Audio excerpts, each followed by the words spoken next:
introduced as the veteran, I didn't know, and with that song, I didn't know whether I should come out as the old Rocky or, or the Rocky that we remember. So I love the Rocky movie. How many of you love the Rocky movie, the original, right? The reason why, I'm going to share with you why I love that movie and the songs in it. It inspires me, okay? Does it inspire you? Right? What it has done and what he did, he inspired to reach higher and farther than he ever thought was possible, to become a champion boxer and reach to new heights. So I'd like for you to do something for me. You've been sitting here for quite a while, so what I want you to do is I want you to put your hands in the air and reach as far as you can. Come on, put your phones down, quit texting. It's one way to get you guys to stop it. All right, so now reach just a little bit higher. Okay? Is that it? Okay, deep breath. Oh, excellent. Doesn't that feel good? Get all that air going in there? You're welcome. When you think about that, when you think about reaching farther and higher than you ever thought you could, that's what I want to talk about. That's what I want to focus on. Okay, because we have to think about what motivates us to reach higher and farther in life, to dream. Rocky had a dream, all right? I'm going to talk a lot about dreams over the next couple of minutes. He had the dream and he had the vision of being a champion. So what motivates you? What motivates you in life to reach higher, to grab that next rung? Is it family? Is it faith? What is it what do you harness the power inside of you that motivates you to make that next step, to reach that next goal? My driver, my overarching fuel for my entire life has been a very clear vision of doing what I love and love what I do. It sounds simple, but to some people it almost sounds impossible. Believe me, it can be accomplished. But it takes a great deal of intentional and focused work. And it is that focus that I think has really helped me achieve most of the significant events in my life. So let's talk about Rocky for just a second. Rocky dreamt of reaching farther and higher, and he reached to, but he had the guts to reach and grab that glory, right? It does take guts to dream. Would you agree with that? Thank you. Somebody agrees with that. It not only takes guts to dream, it takes guts to achieve those dreams. Let me give you an example. In 1996, I was sitting at World Workplace in the audience, very much like you are today, and I looked up on the stage at all of the amazing leaders, some of the most influential people in the industry. Many of you are sitting in this room today. And I thought to myself, wow, I had so much admiration and so much respect for those individuals and all the hard work that you had done to get to that position. But most of all, I was in awe of the chairman of the board. Wow, how awesome it would be to stand in those shoes and to be the leader of the most influential facility management association in the world. Guess what? I dared to see myself on that stage. Immediately, I had to think about what was the plan, what were the steps that I was going to have to walk, the activities that I was going to have to perform to meet that dream.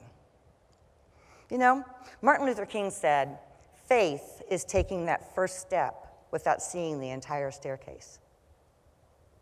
I had to take that first step, and I had to take a lot of steps after that. Do you know why I succeeded?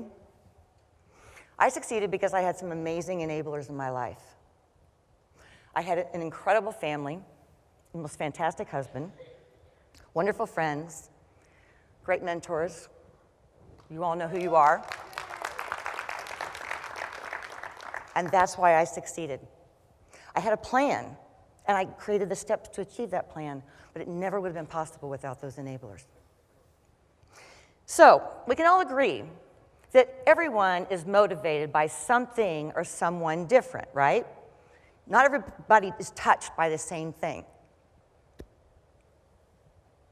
So, I want to share with you, there's a difference between dreaming and envisioning, right? To be able to visualize yourself doing something. I visualize myself standing up on stage and becoming chairman of the board. But you can also envision doing something very specific and very significant. For me, envisioning, I use all the time on the golf course, like sinking that 25-foot putt. Don't laugh, I've done it. Seriously. Thank you very much. But let me tell you a story, real quick story, about me envisioning doing the impossible. It was 2002. I was still at Sprint at the time. And a girlfriend of mine called me, a coworker, and she said, I know you've been struggling with your your workout routine, so I have a great idea. We're going to combine two things that you love. Working out, getting physically fit, and helping nonprofit organizations. She had my interest. She said that we were going to train for a marathon. And we were going to raise $8,000 to benefit a young girl with cancer. The event was to take place in Walt Disney World in Orlando in 6 months. I thought about it for a moment, and I said, sure, I can do that. You know, to this day, she was a bit surprised that I agreed to her idea so quickly. I hung up the phone, I went to my husband, and I declared to him what I had just committed to. For those of you who know my husband will truly appreciate this. He looked at me with this quizzical grin and said, honey, you do know that's 26.2 miles. And I looked back at him with eyes wide open and went, in one day? Seriously. He nodded. I realized I was going to need one of those plans really quick to achieve this feat. Not only did I have to train physically, but I had to train mentally. I had to visualize myself crossing that finish line. There was no way I was going to let that sag van pick me up. Everything went along pretty well until about 16 miles, and it started to rain. For those of you who have ever done this, that is a whole new experience, all right? I not only finished the race, I raised $11,000 for that young girl, and, which, by the way, I shamed a lot of IFMA people into a challenge, just saying. And I finished that race with the spiritual and the physical strength that it took to not just survive the 26.2 miles, but to thrive through that experience. That was the key, thriving through it. So, today, I've shared with you a couple of dreams, a couple of fulfillments of my dreams. But guess what? Today opens up the opportunity for all of us to dream again, okay? But do more than just dream. You have an opportunity. You've heard from amazing speakers today about achieving those dreams and being stronger and being focused and all that great stuff. But you know what? Take the time to hit the pause button and do something for you for the next couple of days. You do stuff for everybody else. This is your time. Be selfish for a moment. Dream a little, maybe even a lot, and write down those dreams. And then when you have them written, put together some specific points. How will I achieve this? Who will be my enablers? I've been blessed with many. I want you to identify who yours are. But I also want you to be very realistic, because guess what? there's also restrainers out there. So learn how to optimize your enablers, to minimize or deal with your restrainers, to succeed in those dreams. So in closing, among everything else I've said over the last year, I know my time's up.